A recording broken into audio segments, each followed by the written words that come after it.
Welcome back, Orioles fans. Brian here, and it's time for episode number 5 of our Baltimore Orioles rebuild. If you are new to this channel, don't forget to click subscribe. Get yourself notified by clicking that bell notification on so you get up to date with new content every single day. We did take yesterday off. It was the end of our midnight swing, so we took a little day of rest, but we are back here. We are 13-12 at this point in the season. I do want to go over a couple roster moves I made during our off time. I optioned Dean Kramer, one of our starting pitchers, down to AAA Norfolk. He's been struggling heavily at the major league level, so we're going to see what we can do with him down there. And then in exchange, we recalled Zach Lothar to Major League Baseball with the Baltimore Orioles. So we'll see how he does in game 2 of our simulation, because we're going to be simulating a couple games here before we get into our actual game that we're going to play here on screen. Connor Green, we activated onto the 40-man roster. He is a AA starting pitcher. And then Hunter Harvey, who is still injured, we put him on the 60-day IL. So that does it for all the roster moves we've made. We had some issues again with our relievers coming to start and our starters going into relief. We did some secondary role filling here to make this happen. Keegan Aiken, I'm okay with him being an emergency starting pitcher because he has starting experience. And then over here, we turn our allow starting pitchers in relief to no. So hopefully that will officially fix it. Okay, enough of that. Let's go to our schedule here. All right, so we got the Oakland series into May, Seattle, Boston, and we're going to simulate to the second game of our New York Mets double dip here. So let's go ahead and do that right now. In the middle of our simulation, John Means was diagnosed with a forearm stiffness injury, and this is the second starter that we've had an injury. Felix Hernandez had day-to-day injury as well, so hopefully they both come back just fine. But let's continue our simulation here. Jorge Lopez also injured during our simulation. He has a bone spur in his elbow. He'll be out for 2 months, so this is going to require a bigger move here. Hernandez and Wells are still kind of back. Lopez is out of options, so however, we can move him to the injured list here as we can send him now. Put him on the 60-day IL, so we're going to need, we have another pitcher out on the IL, so we're going to have to bring up someone from the minors here. We might have to bring him back. we just sent down our friend Dean Kramer. He's on the up and up down in AAA. Looks like he's 0-1, 3.86 ERA, 16 strikeouts. He's already almost at a strikeout count that he had with us. So let's bring him back up. Really don't have a move here outside of this. Promote him back to Baltimore. Fortunate. We didn't necessarily want that to happen, but, well, here we are once again. I don't know what's going on with our pitching staff. Yet another pitching injury over the simulation. We only simulated 2 weeks. Cole Soser is on a day-to-day injury with wrist soreness. He is recovering in hopefully less than 2 weeks. So he'll be day-to-day. We'll keep him outside the injury list. But let's go ahead and look at our schedule here. Hopefully we made it all the way here, which we did. So my goodness, what in the hell happened with our starting staff and our injuries? I mean, do we need to look at who our medical staff is? I don't know what is going on. Our team trainer, he's good. Type prevention. I mean, it doesn't seem like that. It's so many injuries over the course of that. Let's take a look at our pitching staff here. So Solskjaer's on day-to-day, so we can't really use him at the moment. My goodness. All right, well, let's look at our schedule and how we did. It appears we are still at 500, so no really big movement just yet. Take a look at game 1 against the Oakland Athletics. We're just going to go over the scores here. We'll take a look at our wins. We started off 7-2 win over Oakland. Take a look at our starting lineups here. Mountcastle was 1 for 5. Santana also 1 for 5. Mountcastle had his 3rd home run of the season, so that's awesome to see. As did Santana, had his 5th, so that's a tie for team lead with 5. Take a look at our pitching staff. John Means was on the mound, 7 2/3, a very good outing for him. Just 6 strikeouts and 2 earned runs for him. And then Mr. Bassett over in Oakland, 5 innings pitched, allowed those 6 earned runs, and that was big over the first 3 innings. Into the month of May, so we finished April 14-12, not bad. Started off May on a bad note. We lost 5-6, but then we came around and won the series. 10-4 was the victory. A nice win here. Got our runs late. Take a look at our starting lineup here. Santana and Mountcastle, both 2 for 5. Yomer, 1 for 4. I believe Yomer has our team best WAR right now wins above replacement. Santana with 21 RBIs, as is Trey Mancini. He went 3 for 5. Take a look at our home runs here. Ramon Urias had 1, as did Pat Valaka. Mancini also doubled, and Mountcastle had 2 doubles. So good offense here overall from everybody. Looks like DJ Stewart and Rio Ruiz are the only ones that did not get a base hit. Take a look at our pitching. Felix went 6 innings, got the no decision, struck out 2, walked 3, and then Mr. Tate, Dylan Tate, got the 2-0. He's now 2-0 rather. Over in Oakland, Montes was a starter. He also had a no decision, went 5 1/3 inning. And then Wendelken blew the save, technically? I guess. And Trevino went 0-4.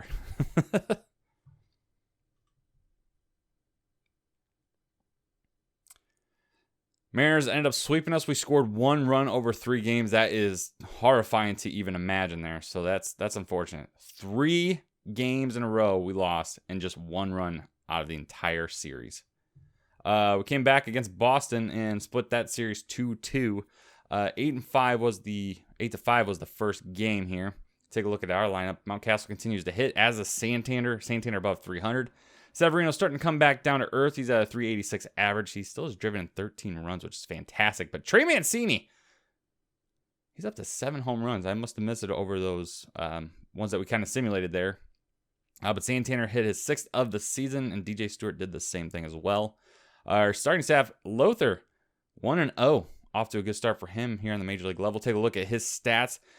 He was a part of a loss in his first outing. He gave up 4 earned runs. He did not get the decision. Through 91 pitches, struck out 7, only walked 2, struck out 9 in his last game, walked just 3. So good things to see there from Lothar. Excited to see if that's going to continue. He was the player of the game, which is awesome to see. And then our next win against Boston was a 3-2 victory. At this moment, we were 17-17 when we won this game. Mountcastle 1 for 4. Santana was an 0-for. Hayes 2 for 4, doing pretty well there. Mancini was 1 for 4 again. Mancini is someone we're still watching out to possibly trade. Depending on where we're at the All-Star break, if we're in a position to possibly make the playoffs, we're going to keep Mancini. If we're at a spot where playoffs probably not going to happen, then we'll think about shopping him around since this is his last season. Valaka doing well again, 2 for 3. He went. Austin Hayes did have his 3rd home run of the season. Okay, so again, for some reason, my starting pitching still not working out. Sulcer was starting for some odd reason. Jorge Lopez ended up getting the win. He should have been the actual starter.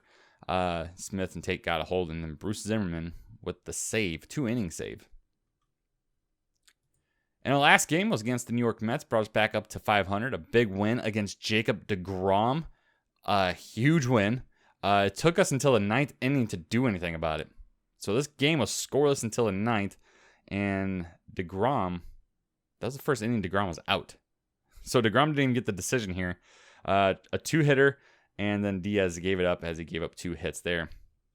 And we scored thanks to DJ Stewart. His 7th home run of the season was the game-deciding home run. So big win against Jacob deGrom, one of the league's best. I mean, that's outstanding. Absolutely outstanding. Also outstanding was the pitching staff on our side. John Means allowed 3 hits, and that's all that happened. So after Means came out, the bullpen came in and shut things down. Amazing. Struck out just 7, only walked 1, which this has been our Achilles heel so far as a pitching staff has been walking everybody. So, all right, take a look at the starting lineups for both the Orioles and the Mets. We are in New York, so the pitcher will be hitting. Austin Hayes will be out in center, Santana in left, Mountcastle at first. Severino is catching, Trey Mancini is over in right field, Yomer at second, Rio Ruiz is over at third, Freddie Galvis in at short, and then Zach Lothar will be on the mound for his 3rd start in Major League Baseball. Brandon Nimmo will be out in center for the New York Mets. Jeff McNeil over at second. Francisco Lindor, the Mets are still trying to re-sign him over at shortstop. Pete Alonso, first baseman. Dominic Smith out in left field. J.D. Davis is the 3rd baseman. Michael Conforto out in right. James McCann is catching, and Marcus Stroman is on the mound for the Mets. Count is now full here on Yomer. And he'll hit this to the left side of the infield. It's a slow roller. They'll have a play at first, as Severino will make it to second with 2 men out.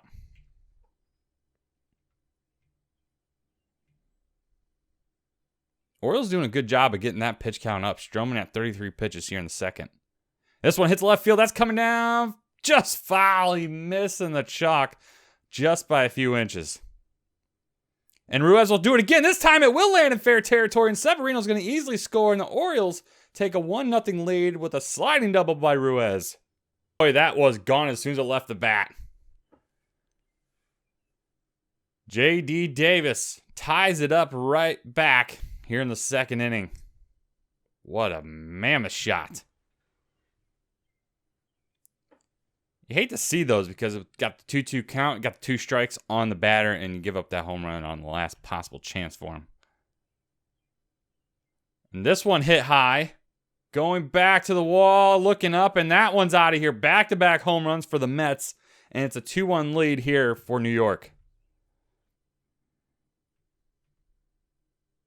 Sanchez rips this one in the gap, left center field, and Mancini will move up to third. Mancini will score off of that very nice double there by Yomer Sanchez.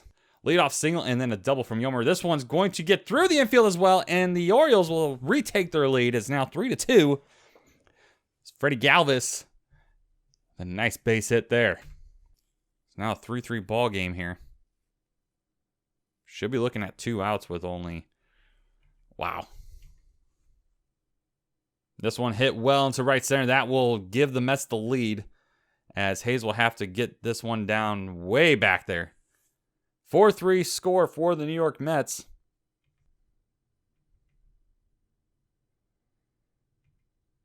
Count is now full. And this one hit way up there, and that is going to be gone. Is Conforto hitting a home run to the opposite side on a lefty. It is now 5-3. This one hit on the ground. That one's going to be slow enough for Lindor not to get to it.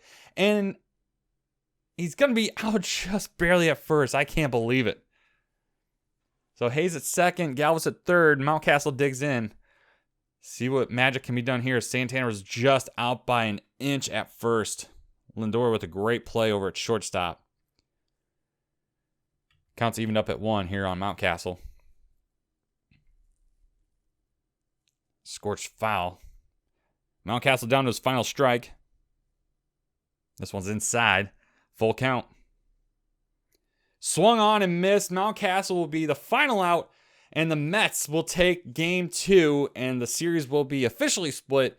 5-3 victory for New York, and what a heartbreaker. Mountcastle just unfortunate there. Santana was out by half an inch there. It's, oh man, you hate seeing that because a lot of good things in that game, at least offensively.